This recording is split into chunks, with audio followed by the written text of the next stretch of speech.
18h.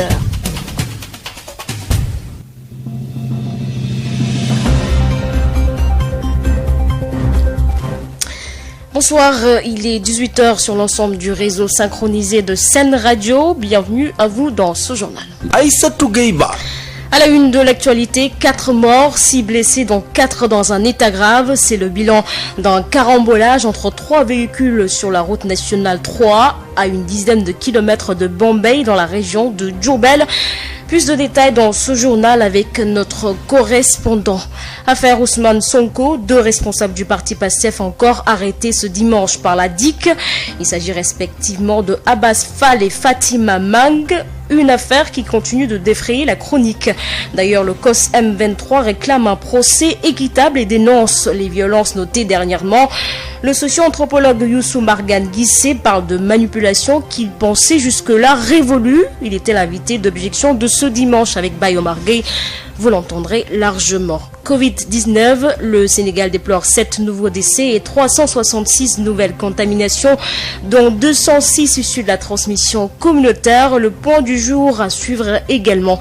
L'actualité hors de chez nous amènera en Guinée-Conakry où l'épidémie d'Ebola refait surface. 4 morts déjà recensés. L'OMS à la rescousse, des moyens seront déployés. En sport, Coupe CAF, le Giraffe de Dakar est allé battre à Harar l'équipe du Platinium. 1-0.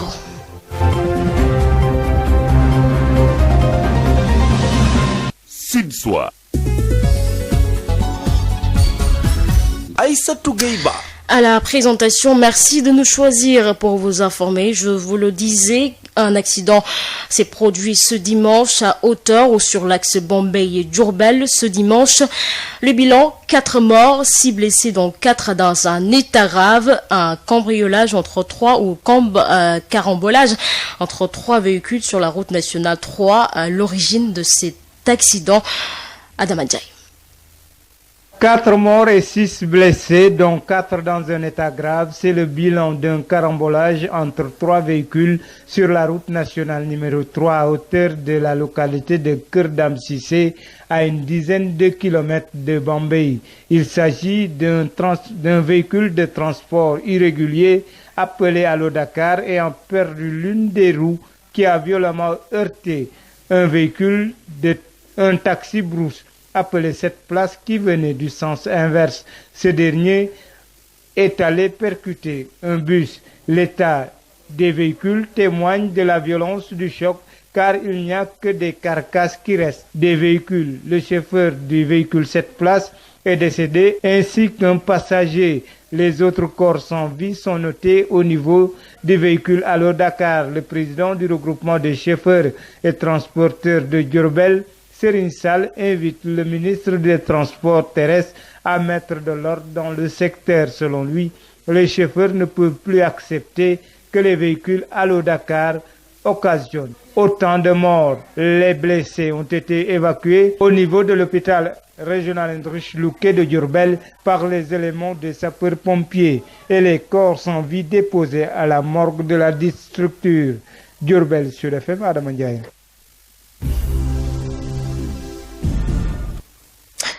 Les arrestations encore notées, affaire Ousmane Sonko, le responsable du parti PASTEF à Dakar, Abbas Fall et Fatima Mang arrêtés ce dimanche par la DIC. Ils étaient au camp Manuel pour apporter à manger aux militants placés sous mandat de dépôt. Le porte-parole du parti PASTEF dénonce ces arrestations et exige leur libération. Écoutons Maître Abdoulaye Tal, joint par Elhaj Malik Ndiaye. Nous venons d'apprendre avec beaucoup de tristesse l'arrestation de M. Abbas Fall, coordonnateur de PASTEF Dakar, qui était accompagné de Fatima également. Tous les deux s'étaient rendus au niveau de la prison de Cap Manuel pour apporter des habits et à manger à nos militants qui ont été arrêtés et qui ont été placés sous mandat de dépôt. Bon, j'affirme que effectivement cette information est avérée et je considère que c'est un enlèvement, une prise d'otage, une arrestation arbitraire et illégale qui n'a pas sa raison d'être. Et nous exigeons à ce que ces 2 personnes soient libérées le plus rapidement possible. Le plus rapidement possible. Nous dénonçons avec la plus grande énergie et sans réserve ces arrestations arbitraires qui ne sont rien d'autre que des tentatives d'intimidation, des tentatives de musellement, et ça ne passera pas. Je dis bien que ça ne passera pas. Il paraît qu'ils ont un projet de faire arrêter tous les responsables de PASTEF, mais je vous assure que ce sera la porte ouverte aux difficultés maintenant et à l'instabilité. Nous demandons à ce régime à plus de sérénité et de libérer le plus rapidement possible ces responsables qui sont des citoyens qui ont été s'acquittés de leur obligation d'assister des gens qui sont dans des difficultés, de leur apporter à manger, de leur apporter des habits. Je pense que trop c'est trop. Et le régime de Macky Sall commence quand même à en faire trop quand même. Nous ne savons pas présentement qu'est-ce qu'on leur reproche. Il paraît que c'est la dame Fatima qui a été arrêtée en premier. Par la suite, Abbas Fall, qui n'était que son accompagnant, a été arrêté par la suite. Nous n'avons pas d'informations, mais sauf qu'ils ont été arrêtés par la division des investigations criminelles. Un avocat s'est déplacé sur place pour s'enquérir de leur situation, mais nous aviserons après avoir eu contact avec eux et un entretien avec eux. Mais de toute façon, nous considérons que c'est une tentative de musulman, d'intimidation qui ne passera pas. Il faut que ça cesse. Le Sénégal est un état de droit. Le Sénégal ne peut pas quand même se compter parmi les pays où on viole les droits de l'homme, où on viole la liberté des individus, où on viole la présomption d'innocence. Abbas Fall, c'est un monsieur responsable qui a eu à défendre le parti PASTEF et le projet de PASTEF. Abbas Fall est le coordonnateur de PASTEF Dakar. Il est un homme responsable. Il n'a absolument posé un acte dans le sens de déstabiliser ce pays. Il n'a jamais posé un acte irresponsable. Abbas Fall, c'est un monument de notre parti. L'arrêter, je pense que c'est une attaque de nouveau que PASTEF entend répondre de la manière la plus rapide et de la manière la plus efficace. En tout cas, un procès libre, juste et équitable, le respect des droits de Adji Sarr et Ousmane Sonko, c'est ce que réclame la Commission Orientation et Stratégie. Dans un communiqué, le COS M23 a dénoncé les violences notées dernièrement et rappelle l'État sa responsabilité de garantir la sécurité des citoyens. Elle appelle également à la vigilance et d'éviter toute manipulation dans cette affaire Ousmane Sonko, Adji Sarr. La synthèse du communiqué avec Abdoulaye Diop.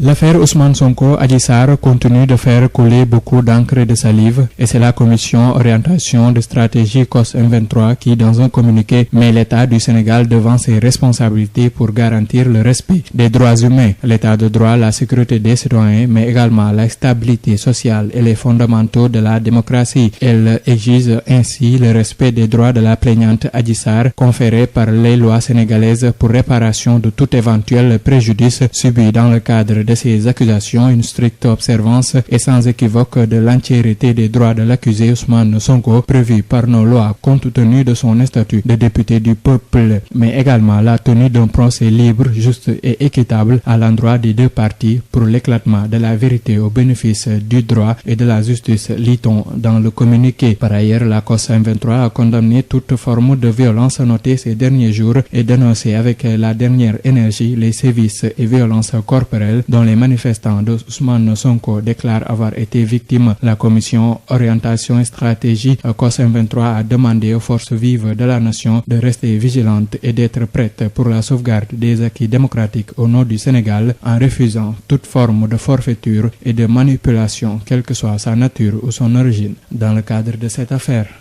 Abdoulaye Diop, le sociologue anthropologue, parle de manipulation qu'il pensait révolue avec les acquis sur le plan démocratique. Youssou Margane Guissé emprunte au défunt Ablaye l'illégalité, légaliste pour expliquer le cas Sonko Adji Sarr, maquiller l'illégalité par la légalité pour écarter un adversaire politique gênant, regrette l'invité d'objection de ce dimanche.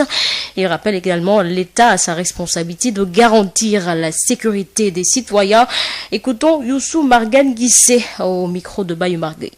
Donc ce conflit-là qui a éclaté, Senghor l'a réglé en utilisant ce que Abdoulaye appelle précisément l'illégalité légaliste. On a accusé Dia de coup d'État. Ça devient un problème juridique. Ça va dans les tribunaux. Oui, l'illégalité légaliste. Oui. Alors, c'est toujours sur un mensonge. Ça part sur un mensonge de toute façon. C'est une manipulation. D'un complot. Oui, il appelle ça complot, lui, Sonko, mais en réalité, c'est de la manipulation, et voilà, pour écarter un adversaire politique. Vous avez parlé de Senghor avec Dia. Senghor avec Dia. Oui. Là, le problème, toujours, les lois sont toujours utilisées, en réalité, en dernier ressort, pour couvrir, parce qu'un État, une république, ne peut pas se permettre de l'illégalité. Non, on met tout sous le sceau de la légalité.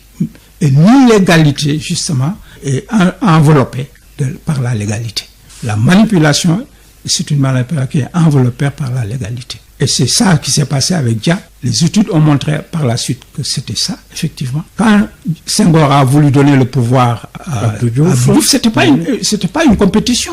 L'article 35. Il a mis l'article 35 pur et dur, et puis l'autre est passé. Diouf est passé, président. Alors qu'il y avait des acteurs politiques sur le terrain, etc., depuis des décennies, qui avaient la légitimité. Quand il prenait le pouvoir en 1981, ou je ne sais pas, mais il n'avait pas la légitimité. Il n'avait pas de légitimité politique qui lui autorisait. C'est la loi, la légalité.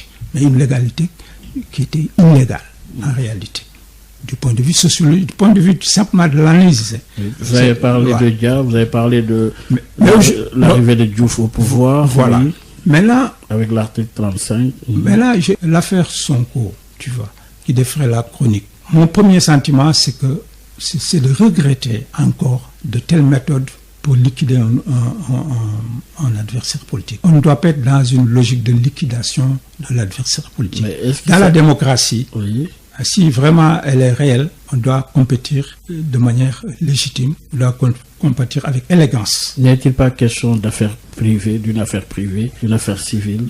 C'est ça le problème. Moi, quand on me parle d'affaires civiles, c'est toujours dans cette logique de trouver une forme légale pour faire marcher une manipulation politique, c'est tout. Quand on me parle d'affaires civiles, d'aller au tribunal, de répondre aux trucs, tout ça, c'est entrer déjà dans le jeu de l'illégalité légaliste. Je suis partisan de la science, de l'analyse scientifique et politique. Et c'est comme ça que je vois. Je ne cherche pas à plaire ou à déplaire. Donc, c'est ça l'affaire Sonko. Pour moi, ça dessert même le pouvoir. Ah oui? Ah oui, oui. On ne doit pas fonctionner dans le salissement, dans la souillure. Oui, il y a un problème de décence. Et puis c'est plus grave, parce qu'il faut comprendre, il faut toujours, quand on met en avant un système de manipulation, et de mensonge et de manipulation, ou de corruption, de toute façon, il ne faut pas se surestimer ou sous-estimer les autres ou le contexte, mal analyser le contexte. Que donne le contexte? Le contexte aujourd'hui, à mon avis, est tel qu'on ne devait même pas avoir une telle situation. Oui, et le président devait veiller à ça. On est dans un pays en crise profonde. On est dans un pays en pandémie. Les gens sont malades, ils meurent. La société est désarticulée. Les acteurs économiques sont déboussolés. La jeunesse est en désespoir. Il y a tout ça. Rien ne marche en réalité. Pourquoi choisir ce moment où il faut plutôt, quel que soit le pouvoir qu'on ait, unifier les gens, travailler à la cohésion sociale, développer la solidarité, élever le niveau de communication, d'entraide, etc. À ce moment précis, on crée un événement, mais qui ne fait que compliquer les choses. Après la réunion du bureau et de la conférence des présidents jeudi dernier, l'étape suivante de la procédure est la mise en place lundi demain d'une commission ad hoc qui étudiera le fond de cette requête en attendant le mise en cause Ousmane Sonko. Elle produira ensuite un rapport à présenter le 17 février lors d'une séance plénière consacrée à la levée de l'immunité parlementaire du député Ousmane Sonko. 18h14 sur l'ensemble du réseau synchronisé de Sen Radio. Parlons santé à présent, notamment le point sur la situation épidémiologique au sein du pays. 366 nouvelles contaminations, dont 206 cas issus de la transmission communautaire sont recensés ce dimanche. 7 décès enregistrés hier samedi 13 février. 61 patients sont suivis dans les services de réanimation. À ce jour, 4875 patients sont encore sous traitement. Le point avec le directeur de la prévention, Dr Elhadj Mamadou Dia. Sur 2116 tests réalisés, 366 sont revenus positifs, soit un taux de positivité de 17,30%. Les cas positifs sont répartis comme suit. Nous avons eu 160 cas contacts suivis par nos services. Aucun cas importé n'a été enregistré au niveau de nos différentes portes d'entrée. 206 cas issus de la transmission communautaire. ont été répertoriés et répartis comme suit. Nous avons eu 13 cas communautaires dans la commune de Mbour, 12 à Diamniadio, 11 à Dakar Plateau, 9 à Kaolack, 8 à Liberté 6 et Mariste, 6 à Keur Massar et à Ouakam, 5 à Médina, Mermoz, Ouest Foire, Rufisque et Sokone, 4 aux Almadies, Guédiawaye, HLM, Louga, Parcelles Assainies, 3 à Bambey, Birkilane, Cité Douane, Koki, Sacré-Cœur 3, Sicap Foire, Touba et Yoff, 2 à Amitié 2, Cité Aliou Sow, Dagana, Dara, Diourbel, Fanok, HLM Grand Yoff, Kaffrine, Kédougou, Kounoune, Linguère, Mamel, Richard Toll, Salémata, Sébikotane, Tamba, Thiès et Vélingara, 1 à Bounkiling, Cambérène, Dieuppeul, Fass Delorme, Fass Payotte, Fatick, Gueule Tapée, Hamo 4, Kolda, Liberté 3, Liberté 5, Ndofane, Nord Foire, Pikine, Podor, Point-E, Popenguine, Sangalkam, Scat Urbam, Sicap Mbao, Sud Foire, Tivaouane Peulh, Yeumbeul, Zac Mbao, Ziguinchor, Zone A, Zone B et zone de captage. 221 patients suivis ont été contrôlés négatifs et déclarés guéris. 61 cas graves sont pris en charge dans les services de réanimation. 7 décès ont été enregistrés ce samedi 13 février 2021. L'état de santé des autres patients hospitalisés est jugé stable. À ce jour, 31 007 cas ont été déclarés positifs, dont 25 383 guéris, 748 décédés, donc 4 875 patients sous traitement. Un vaccin ou un groupe de 15 experts a travaillé sur les 5 vaccins dans la lutte contre la pandémie. Des vaccins qui ont suivi toutes les étapes, toutes les phases respectées, l'innocuité, la conservation, entre autres. Le professeur Tandakha Dieye, immunologiste, spécialiste, président du comité de vaccins Covid au Sénégal, rassure. Il s'est prononcé après le point du directeur de la prévention. Nous l'écoutons. Travaillé de manière très rapprochée avec différents experts et c'est au total 15 membres et qui ont vraiment regardé l'ensemble des données dans ce monde-là concernant ces vaccins-là. Et nous avons eu à travailler sur 5 vaccins, dont les vaccins que vous connaissez, les vaccins à ARN surtout, les vaccins Moderna, les vaccins Pfizer-BioNTech que tout le monde connaît, mais également une autre plateforme qui est également bien connue, c'est le vaccin d'AstraZeneca. Et cette même plateforme a été utilisée par le vaccin russe qu'on appelle Sputnik, une troisième plateforme qui conserve donc les vaccins inactivés, les vaccins traditionnels. Il y a eu beaucoup de discussions dans les vaccins. Et évidemment, notre rôle, c'était d'apporter un éclairage par rapport à cela. Nous avons travaillé aussi bien sur la tolérance, c'est très très important, sur l'innocuité des vaccins, parce qu'un vaccin ne doit pas tuer quelqu'un. Il faut qu'on dise à la population que ces vaccins-là ont suivi toutes les étapes qu'il faut pour arriver à mettre au point un vaccin. Toutes les phases ont été respectées. Aussi bien l'innocuité, l'immunogénicité également a été recherchée. Nous avons travaillé même sur regarde un peu les doses des vaccins. La conservation, évidemment, parce que nous, dans nos pays, on a de sérieux problèmes de conservation. Et par conséquent, nous avons également beaucoup regardé ce volet-là. Et enfin, l'efficacité des vaccins. Forcément, il faut qu'on puisse dire que vos vaccins sont efficaces. Mais les parties les plus difficiles, c'est les premières phases et les deuxièmes phases. Parce que c'est à ce niveau-là où on doit convaincre la population pour le fait qu'il y ait, même s'il y a une apparition de d'effets secondaires, que ce sont des effets secondaires qui sont attendus sur le vaccin. C'est les effets secondaires graves qu'il ne faut pas. Et je crois que nous avons même hier, on a fait un forum vraiment où il y avait plus de 400 participants et nous avons eu à partager tout ce que nous avons en tout cas sorti comme résultat. Et nous avons donné un avis sur 5 grands types de vaccins, 5 vaccins, et c'est à cet avis-là, c'est sur la base de cet avis-là que le ministère de la Santé et l'État du Sénégal a pris des décisions pour faire venir ces vaccins-là. Vraiment, c'est un comité indépendant, mais pour vous rassurer que rien n'a été laissé au hasard. Tout a été bien écrit et bien documenté et les documents sont disponibles. Et vraiment, pour vous dire que ce sont des vaccins qui sont sûrs, qui sont utilisables. Aujourd'hui, dans le monde, il y a 172 millions de doses de vaccins qui ont été distribuées dans le monde. Ce matin, c'est 5 millions de doses qui sont données chaque jour. C'est incroyable. C'est la ruée vers le vaccin et l'Afrique est derrière par rapport à cela. Et je crois que c'est là, pratiquement, où on doit se poser des questions. Les questions qu'on doit se poser, est-ce que nous ne comprenons pas bien les vaccins? Ou bien est-ce que nous n'avons pas assez d'experts pour expliquer à nos populations ce qui se passe autour des vaccins? Mais vraiment, pour vous rassurer, aujourd'hui, tout le monde sait bien que cette Covid-là tue. Et c'est un véritable casse-tête pour tout le monde. Et il est grand temps qu'on comprenne que pour y arriver aujourd'hui, il y a une autre possibilité que nous avons, une autre arme que nous avons, c'est le vaccin. Colère des commerçants de carreaux du Sénégal. Ils dénoncent la hausse non justifiée par la douane sénégalaise des taxes portuaires de plus de 60%. Une situation qui plombe le secteur en cette période de Covid-19, déplorent les membres réunis à Thiès. À cela s'ajoute la concurrence des industriels étrangers. Écoutons Elhadj Fallou Ndiaye, secrétaire général adjoint de l'association, au micro de Baba Karta. L'Association des commerçants de carreaux du Sénégal, la CCS, vu le moment et le contexte très difficile lié à la pandémie du Covid-19 et l'augmentation notoire du transport maritime, implore au directeur général de la douane sénégalaise d'enlever systématiquement la hausse totale sur les taxes douanières, soit les 50 autres % qui restent, comme nous l'avons suggéré lors de notre dernière rencontre avec l'autorité supérieure de la douane en compagnie de l'ASIS. Le directeur général de la douane nous avait promis depuis lors un délai de 3 mois, mais après plusieurs tentatives de rencontre avec lui, on est resté sur notre faim. En plus, au-delà de la hausse des tarifs douaniers, nous sommes confrontés à d'énormes difficultés au niveau du secteur local de la vente de carreaux au Sénégal, avec l'implantation de la nouvelle usine chinoise carreaux et la présence des Indiens. En effet, l'usine chinoise pratique une politique commerciale très déloyale à la concurrence et qui pose d'énormes problèmes aux commerçants sénégalais vendeurs de carreaux dans le secteur local, avec une augmentation permanente de plus de 60% de ces tarifs de carreaux en l'espace de 8 mois.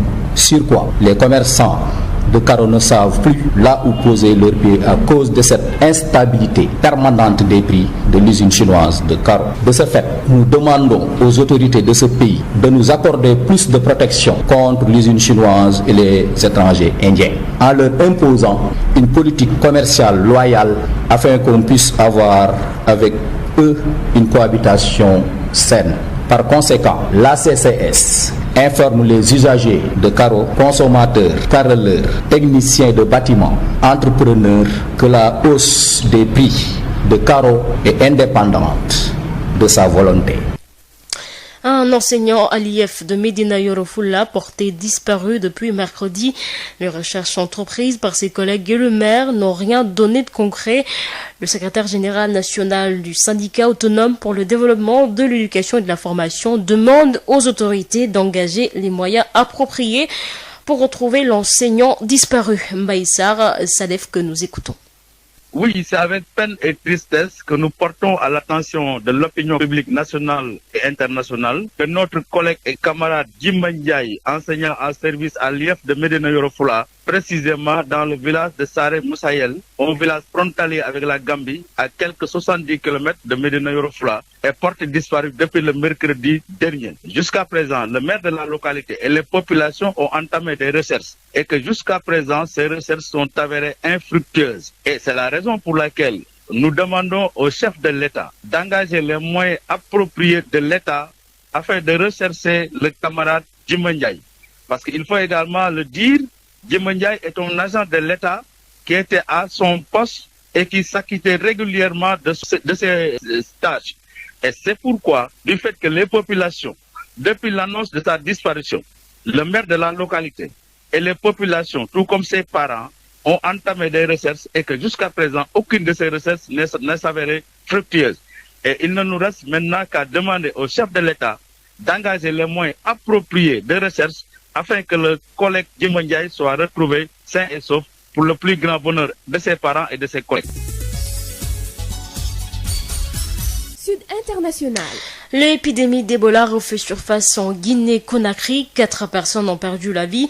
Il s'agit de la première résurgence signalée de la maladie en Afrique de l'Ouest. D'ailleurs, George Weah, le président du Libéria, a annoncé dans un communiqué ce dimanche 14 février relever le niveau de vigilance sanitaire dans le pays 5 ans après la fin de la précédente épidémie. L'Organisation mondiale de la santé à la rescousse et va déplorer rapidement des moyens dont des doses de vaccins pour aider la Guinée à faire face à la résurgence de l'épidémie, a indiqué son représentant à Conakry. La République démocratique du Congo a également signalé dimanche un 4e cas de personnes contaminées par Ebola dans la province du Nord Kivu, où le virus est réapparu le 7 février dernier. Une épidémie qui avait fait plus de 11 300 morts en Afrique de l'Ouest entre 2013 et 2016. En Argentine, l'ex-président Carlos Menem décède à l'âge de 90 ans ce dimanche 14 février. Leader charismatique, héros d'une révolution libérale qui s'est terminée en catastrophe, adulé et détesté. L'ancien président argentin Carlos Menem était au pouvoir entre 1989 et 1999. L'homme était également impliqué dans des scandales et des affaires de corruption. Il aura réussi à échapper à la justice jusqu'au bout grâce à son immunité parlementaire en tant que sénateur. En sport, Coupe CAF Tour de cadrage, le Jaraaf de Dakar est allé battre FC Platinum 1-0. Une victoire importante selon Amadou Diop. Le Jaraaf s'est donné les moyens de cette victoire. Ce membre de l'encadrement technique est joint au téléphone par El Hadj Malick Ndiaye depuis le Zimbabwe.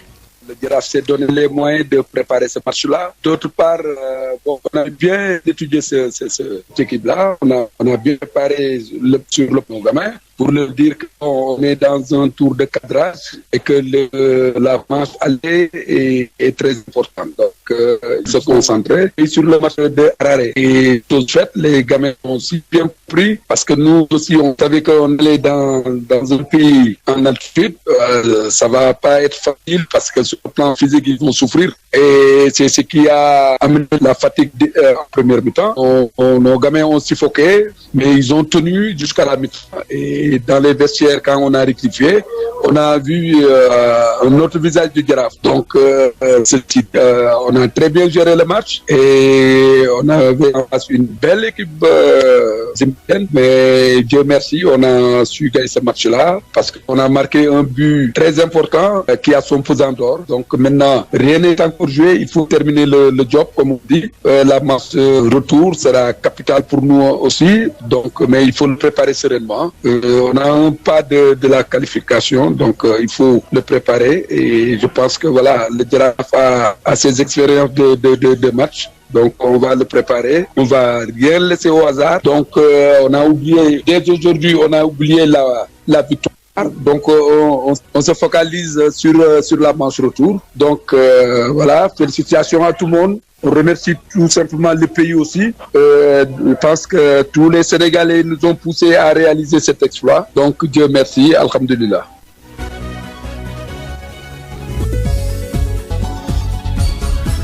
Aïssatou Gueye-Ba.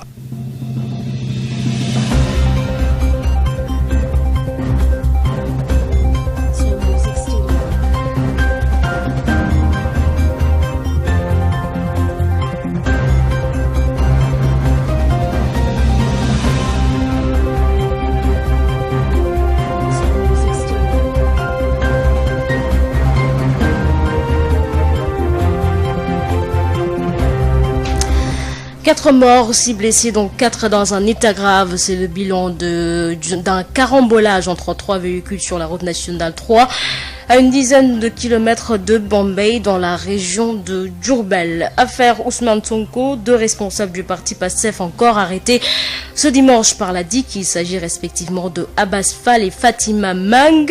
Une affaire qui continue d'effrayer la chronique. D'ailleurs, le COSEM 23 réclame un procès équitable et dénonce les violences notées dernièrement. Le socio-anthropologue Youssou Margan Guissé parle de manipulation qu'il pensait révolue. Vous avez écouté ou entendu ses éclairages dans ce journal. Il était l'invité de Bayo Margueil dans l'émission Objection de ce matin. Et puis Covid-19, le Sénégal déplore 7 nouveaux décès et 366 nouvelles contaminations, dont 206 cas issus de la transmission communautaire. L'actualité hors de chez nous a amené en Guinée-Conakry où l'épidémie d'Ebola refait surface. 4 morts déjà recensés. L'OMS à la rescousse, des moyens seront déployés. En sport, Coupe CAF, le Jaraaf de Dakar est allé battre à Harare l'équipe du Platinum 1-0. Vous avez écouté les analyses ou l'analyse de Amadou Diop, membre de l'encadrement technique dans ce journal, qui arrive d'ailleurs à s'en faire. Merci d'avoir suivi. Merci également à Alsan Ouad qui en a assuré la mise en onde. À 21h, retrouvez Bira Mandiaye pour le prochain bulletin d'information en Wolof, bien entendu.